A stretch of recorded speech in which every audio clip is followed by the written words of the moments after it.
दाबूया button रेफ्रिजरेटरचं, येणार वादळ परिवर्तनाचं, निलेश राणे यांच्या विक्रमी विजयाचं आणि आपल्या कोकणच्या स्वाभिमानचं. रत्नागिरी सिंधुदुर्ग लोकसभा मतदारसंघातील महाराष्ट्र स्वाभिमान पक्षाचे उमेदवार श्री निलेश नारायण राणे यांना रेफ्रिजरेटर चिन्हासमोरील बटन दाबून प्रचंड मतांनी विजयी करा. लक्षात ठेवा, रेफ्रिजरेटर. सर्वांना सांगा रेफ्रिजरेटर. शिवसेनेचा खासदार संगमेश्वरच्या प्रश्नावर संसदेत एकदा तरी बोलला का, असा सवाल निलेश राणे यांनी संगमेश्वर मधील जाहीर सभेत केला. शिवसेनेचा खासदार ट्रिपल चोर असल्याचा घणाघात करत निलेश राणे यांनी तुफान फटकेबाजी केली. पाहूया संगमेश्वर मधील जाहीर सभेत काय म्हणाले Nilesh Rane. Jaitapkar builders and developers 20 वर्षांपासून गृहस्वप्न साकार करणारं एक नातं विश्वासाचं. मागच्या 8 महिने झाले असतील किंवा वर्ष झालं असेल, रत्नागिरीमध्ये बदललेली परिस्थिती जिल्ह्यामध्ये ही आपल्याला वर्तमानपत्रातून किंवा आपल्या व्हॉट्सॲपवर किंवा आपल्या मोबाईलवर दिसत असेल. शिवसेना काय अवस्थेमध्ये आहे आणि महाराष्ट्र स्वाभिमान पक्ष आज किती पुढे निघालेला आहे हे आपल्याला मागच्या वर्षभरात आपल्याला कळलं असेल. असं काय घडलं, महाराष्ट्र स्वाभिमान पक्षाने असं काय केलं की तुम्हाला आज एवढ्या मोठ्या जाहीर सभेमध्ये, एवढ्या मोठ्या संख्येमध्ये आपण सगळे इथे राणे साहेबांना ऐकायला जमलात. काय घडलं असं 8 महिन्यामध्ये किंवा वर्षभरामध्ये की हा सगळा जनसमुदाय, हा एवढा मोठा जनसमुदाय संगमेश्वरमध्ये एकत्रित करणं ही काय सोपी गोष्ट नाही. म्हणून मी बापू सुर्वे आणि त्यांच्या सगळ्या सहकाऱ्यांची मी त्यांचं अभिनंदन करतो, त्यांना शुभेच्छा देतो. कारण का संगमेश्वरमध्ये एवढ्या मोठ्या जाहीर सभा होत नाहीत. शिवसेनेचा मंडप पण अर्धा असतो, खुर्चीवर बसवणारे पण कुठून तरी आणलेले बसून ठेवलेले असतात. पण ही जिवंत लोक आज माझ्या समोर बसलेले आहेत, जिवंत. बदललेली परिस्थिती बघा. खासदार येतात इकडे संगमेश्वर मध्ये, प्रत्येक गटामध्ये बैठका करतायत. कुठे 14 लोक, कुठे 27 लोक, कुठे 56 लोक. खासदाराला ऐकायला आता कोण बसत नाही. त्यांनाही कळलेला खासदार काय करू शकत नाही, निकामी आहे, बेकार आहे, स्वतः बेरोजगार आहे. तो बेरोजगारांना काय देणार? हा फक्त राणेंवर टीका करू शकतो, खालच्या थराच्या शिव्या देऊ शकतो, खालच्या थराला जाऊन टीका करू शकतो. त्याच्या पलीकडे हा खासदार आता जो आहे तो कोकणासाठी उपयोगाचा नाही, हे तुम्हाला 5 वर्षात लक्षात आलं असेल. त्या पार्लिमेंटमध्ये जाऊन मागणी कुठल्या केल्या? संगमेश्वरचं तरी एकदा तरी नाव घेतलं का? संगमेश्वरला काय पाहिजे, बेरोजगारांसाठी काय पाहिजे? निसर्गरम्य आमचा तालुका, निसर्गासाठी, पर्यटनासाठी इथे पर्यटन फोफावेल, पर्यटनाला वाव आहे, अशी कुठली मागणी केली का? आजपर्यंत महामार्गाचं तुम्ही सगळीकडे बघा, आजूबाजूला संगमेश्वरच्या या बाजूला तुम्हाला महामार्गाचं काम दिसेल, संगमेश्वरच्या त्या बाजूला दिसेल. मग संगमेश्वर मध्ये का दिसत नाही हे आपण कधीतरी विचारणार आहोत की नाही? आजूबाजूला संगमेश्वरच्या आजूबाजूला महामार्गाचं काम दिसतं, फक्त आम्हाला संगमेश्वर मध्ये का दिसत नाही? उद्योग धंदे तर सोडूनच द्या, ह्यांनी कधी मागणी सुद्धा केली नाही. अरे राणेंना शिव्या देऊन जर इकडच्या बेरोजगारांना नोकरी मिळणार असेल, रोज दिवस रात्र शिव्या घ्याल, मला काही फरक पडत नाही, पण माझ्या इकडच्या बेरोजगारांना नोकरी मिळाली पाहिजे. इकडे तरुण मुलांना इथे हाताला रोजगार पाहिजे, त्याच्यासाठी कधीतरी मागणी केली, असं मी कधीतरी माहिती काढली तर एक मागणी, संगमेश्वर तालुक्याचा एक उल्लेख या खासदारांनी केलेला नाही. काय म्हणून मतं द्यायची? इकडच्या शेतकऱ्यांसाठी कधी एक मागणी केलेली मला आठवत नाही. मग काय म्हणून निवडून द्यायचं? अहो 25 वर्ष आपलं सडली, 25 वर्ष आपण यांना सत्ता दिली. ते उद्धव ठाकरे सांगतात ना, 25 वर्ष आम्हाला सडवलं बीजेपीने. अरे सडवलं तुम्हाला, आमच्या कोकणाला का सडवताय? 25 वर्ष खालपासून वरती, आता सगळी सत्ता त्यांच्याकडे आहे. ग्रामपंचायतीपासून खासदारापर्यंत, पालकमंत्र्यापर्यंत सगळी सत्ता या शिवसेनेकडे आहे. मग असं काय घडलं वेगळं? काय मिळालं तुम्हाला 25 वर्ष? हे कधीतरी तुम्ही विचारणार आहेत की नाही?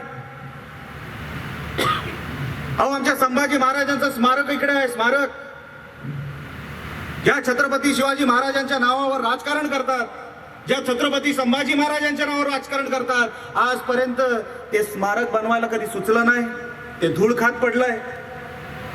निलेश राणे गेला होता धूळ साफ करायला आणि सांगितलं निलेश राणेच इकडे सर्वात मोठं भव्य स्मारक बांधेल छत्रपती संभाजी महाराजांचं. यांची अवकात नाही, फक्त छत्रपतींच्या नावावर राजकारण करायचं. अरे बाजूला छत्रपती संभाजी महाराजांचं स्मारक आहे, कधी वाटलं नाही? आता 18 तारखेला उद्धव ठाकरे येत आहेत संगमेश्वरला. असे लांब लचक हात काढणार आणि सांगणार मी माझ्या घरी आलोय. हा साला दोनदा घरी येतो स्वतःच्या. हा वर्षभर याला संगमेश्वर सुचत नाही. हात लांब लचक करणार आणि सांगणार मी माझ्या घरी येतोय. घरी स्वतःच्या 2 दिवस जातो का रे? वर्षातून 2 वेळा. अहो काय दिलं शिवसेनेने विचारा कधी? आज सगळी सत्ता त्यांच्याकडे आहे. अहो इकडचा पंचायत समितीचा उपसभापती शिक्षकांकडून 500 रुपये घेतोय. हे साले वर्गणी चोर, हे तुम्हाला काय देणार?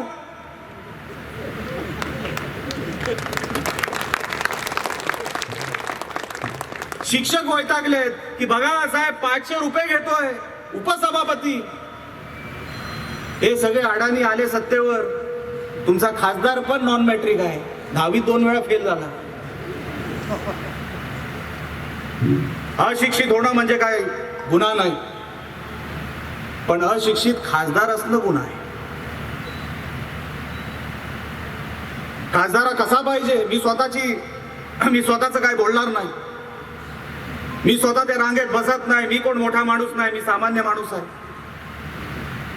फक्त राणे साहेबांचा मुलगा म्हणजे मी मोठा झालो नाही. मी सामान्य तुमच्या मधलाच एक आहे, तुमच्या मधलाच एक राहणार. पण हे खासदार म्हणून जी नावं होऊन गेली, आज विचार करा ती नावं कुठली आहे आणि हा कोण आहे? बिटर चोर. नंतर कळलं हा कब्बशी चोर आहे. नवीन नवीन व्यवसाय काढतोय की मी हाही व्यवसाय केलाय, तोहीच व्यवसाय केलाय. काय सांगायची गरज पडली? आणि जिथे व्यवसाय दाखवायचा होता, ज्या ऍफिडेव्हिट मध्ये आम्ही खासदार म्हणून जे ऍफिडेव्हिट भरतो त्याच्यामध्ये स्वतःला गरीब दाखवलं. 3,65,000 3,65,000 हे खासदार कमवतो असं दाखवलं वर्षाला. हा खासदार किती बोगस आहे तो तुम्हाला सांगतो. 3,65,000 खासदार कमवतो असं दाखवलं. ह्याचा पगार महिन्याला 1 लाख. खासदाराला पगार मिळतो 1 लाख. वर्षाचे 12 महिने करा 12 लाख. 2-3 प्रॉपर्टी आहेत, बँकेमध्ये पैसे आहेत, त्याचा इंटरेस्ट, सगळे मिळून 24 लाख. दाखवले फक्त 3.5 लाख. 3,65,000. आम्ही आक्षेप घेतलाय. तुम्हाला राणेंच्या प्रॉपर्ट्या दिसणार. अरे राणेने प्रॉपर्टी बनवली, जनतेसाठी बनवली. तुम्ही एक बालवाडी तरी बनवली काय? एक बालवाडी दाखवा, एक दुकान दाखवा या खासदारांनी बनवलेलं. नुसतं येणार, राणेंवर टीका करणार, एक तर वेडं वाकडं तोंड करणार. ह्याला आयुष्यात मला असं वाटतं लहानपणापासूनच मुळव्याध लागलाय. कसं करतो बघितलं? अरे खासदार कसा बोलला पाहिजे, कसा वागला पाहिजे. मध्ये कधीतरी देवरुगात होता, कुठला तरी जंगलामध्ये करवंद खात होता. मी तेव्हाही बोललो होतो कुठेतरी, बरं झालं आजूबाजूला शिकारी नव्हता ना, तो डुक्कर समजून मारला असता. अरे खासदाराचं काम काय असतं? लोकांमध्ये मिसळ. करवंद कुठे खातोय? तुला 2019 नंतर दर महिन्याला निलेश राणे खासदार झाल्यावर करवंद पाठवेल. खात बस. कारण का नंतर सर्वात मोठा बेरोजगार कोण असेल तर विनायक राऊत असेल या खासदारकीनंतर. आणि तुमच्या सगळ्यांच्या आशीर्वादाने करणार. कारण का चित्र फिरलंय आता. निलेश राणे म्हणतोय म्हणून नाही. बघा तिकडे चिपळूणच्या टोकापासून ते सावंतवाडीच्या टोकापर्यंत निलेश राणे जवळपास 1.5 लाख मतांनी निवडून येणार असं चित्र आहे. आता शिवसेना मला थांबू शकत नाही. आता शिवसेना मला थांबू शकत नाही. त्यांना आता कळलंय आता निलेश राणेला आपण थांबू शकत नाही. कसं तरी निलेश राणेला आडवा करा, कसं तरी त्याला कुठेतरी अडकवा. ह्याच्यासाठी सगळी शिवसेना आता यंत्रणा लावते, अफवा पसरवते. एक गोष्ट शोधू शकली नाही. एक गोष्ट. आता अफवा मोठ्या पसरवणार. कारण का आता शेवटचे 7 दिवस राहिलेत. हे दरोडेखोर दुसरं काही करू शकत नाही. 5 वर्ष तुमचा विकास करू शकले नाही. पण समोरचा उमेदवार किती खराब आहे, किती त्याचा तो वाईट किती आहे एवढं दाखवायचा प्रयोग करणार. एवढे वर्ष काही सुचलं नाही. 4.5 वर्ष निलेश राणे चांगला होता. निवडणुकीच्या तोंडासमोर वाईट झाला. मला बरं वाईट म्हटलं तरी मला काही फरक पडत नाही. पण माझ्या संगमेश्वरला आहे तिथेच का ठेवलं? माझ्या तालुक्याला आहे तिथेच का ठेवलं? एवढी मोठमोठी देवस्थानं इकडे, आमचं मार्लेश्वर इकडे. का पर्यटकांना इकडे वळावं असं वाटत नाही? का पर्यटकांना वाटतं की मी दापोलीला जावं, मालवणला जावं, देवगडला जावं? अहो निसर्ग बघा आपल्या संगमेश्वरचा. हा सगळा पर्यटक हा संगमेश्वर मध्ये आला पाहिजे होता, पण आजूबाजूला पसरलेला आहे. संगमेश्वर मध्ये का नाही आला? कधीतरी विचारा. अहो लाकूड तोडी होते आपल्या या जिल्ह्यामध्ये, पण एक कारखाना तरी लाकडाचा आला का? आंबा होतो आपल्याकडे, काजू होतो, कोकम होतं. अहो एक फूड प्रोसेसिंगचा एक कारखाना येऊ शकला नाही. अहो ज्याच्याने बेरोजगारी कमी झाली असती. चला प्रदूषण करणारे कारखाने नको, पण ज्याच्याने प्रदूषण होणार नाही ते तरी कारखाने आणायला पाहिजे होते. का आणले नाही?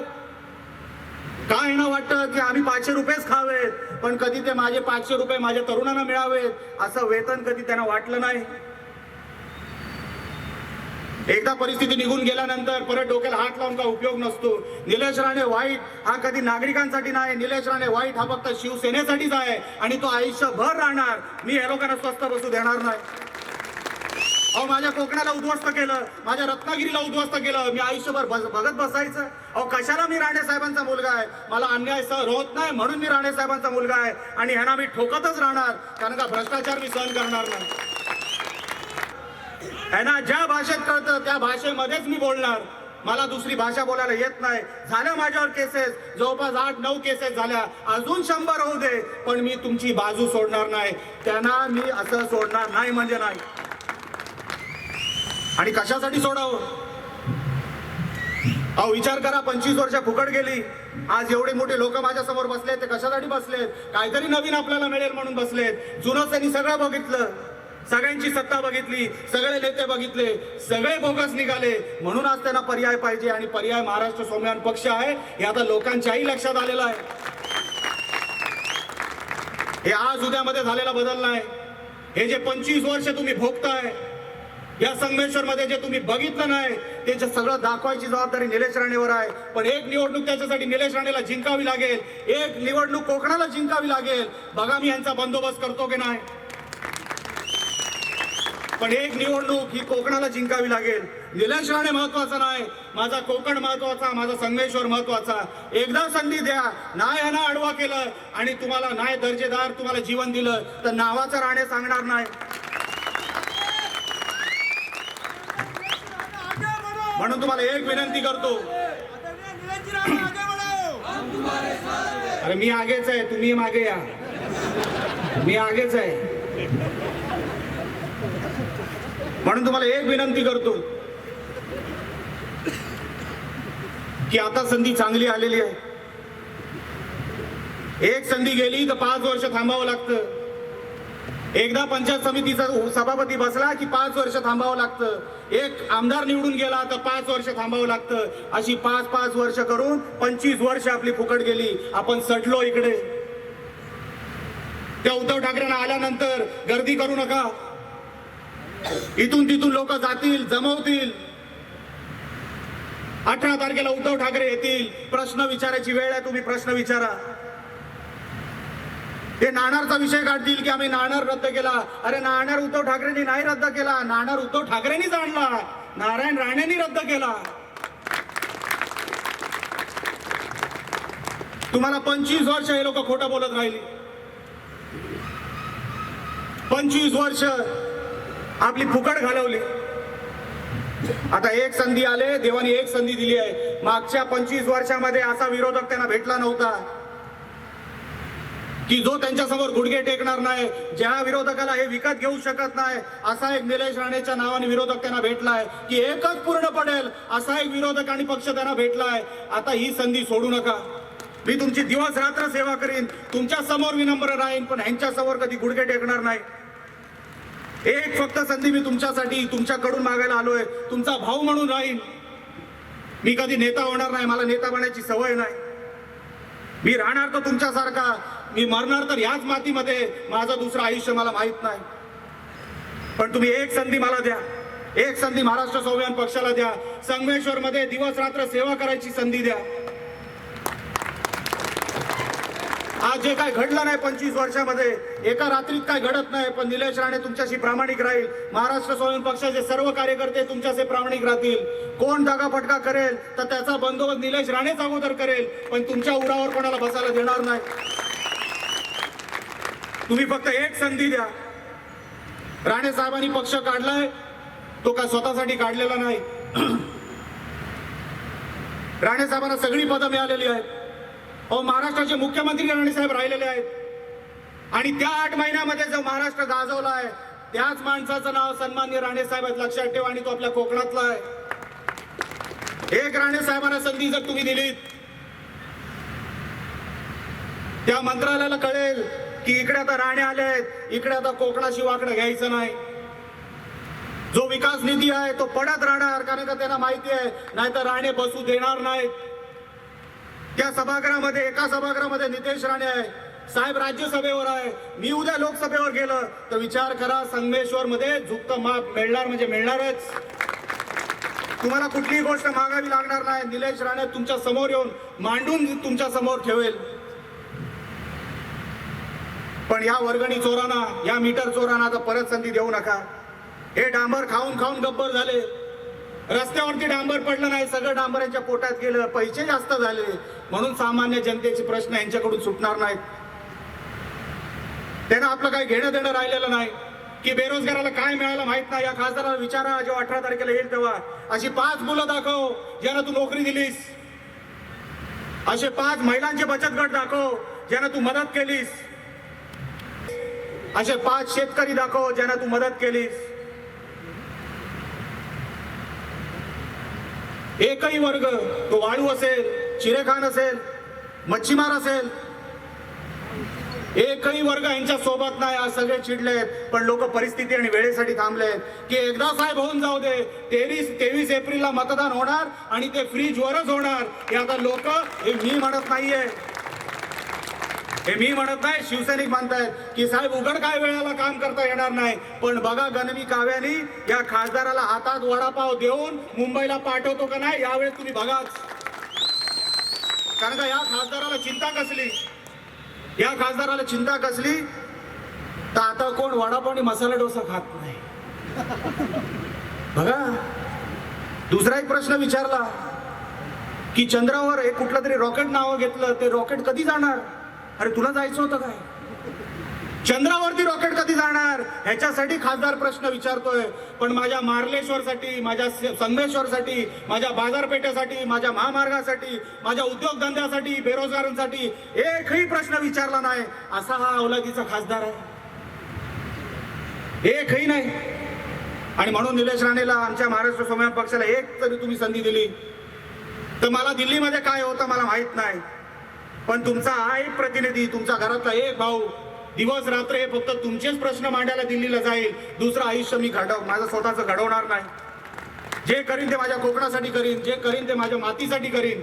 कारण का ज्या मातीने माझ्या साहेबांना थेट मुख्यमंत्री पदापर्यंत पोहोचवलं, त्या मातीचा मी काहीतरी देणं लागतो, म्हणून मातीतच मरणार आणि मातीमध्ये मरेपर्यंत तुमची सेवा करणार, एवढंच फक्त या अनुषंगाने सांगतो. तुम्ही आज जसे मोठ्या जमावामध्ये इथे आलात आणि ज्या उत्साहामध्ये तुम्ही आलात, आज तुम्हालाही माहिती आहे, संगमेश्वरला माहिती आहे, चिपळूणला माहिती आहे, लांज्याला माहिती आहे, राजापूरला माहिती आहे, अख्ख्या सिंधुदुर्गाला माहिती आहे की निलेश राणे 23 मेला इथे खासदार म्हणून निवडून जाणार म्हणजे जाणारच. आणि त्याच्यासाठी आपण सगळ्यांनी आशीर्वाद द्यावा, एक हक्काचा माणूस म्हणून दिल्लीला पाठवावा. ही वेडी वाकडी लोक हे फक्त स्वतःची पोटं भरण्यासाठी, करवंद गाण्यासाठी यांना मोकळं सोडा, यांना दुसरं काही काम नाही. यांना मोकळे सोडा. उद्यापासून सत्ता 23 मे पासून ही लोकांची सत्ता असेल, कोकणातल्या राहणाऱ्यांची सत्ता असेल. असं काम काहीतरी निलेश राणे तुम्हाला करून दाखवेल, एवढंच सांगण्यासाठी आज इथे आलो. मोठ्या संख्येमध्ये आपण इथे जमलात. माझ्यानंतर राणे साहेबांचं भाषण होणार आहे, पण फ्रीज ही निशाणी लक्षात ठेवा. कारण फ्रीजवर बटन दाबलं तर फ्रीजच्या बाजूला ज्या 3 बाटल्या दिसल्या त्या आमदार खासदारांना देणार, त्यांना मोकळं करणार आणि मी सभागृहामध्ये तुमचे प्रश्न मांडायला जाणार. एवढंच सांगतो आणि रजा घेतो. जय हिंद, जय महाराष्ट्र.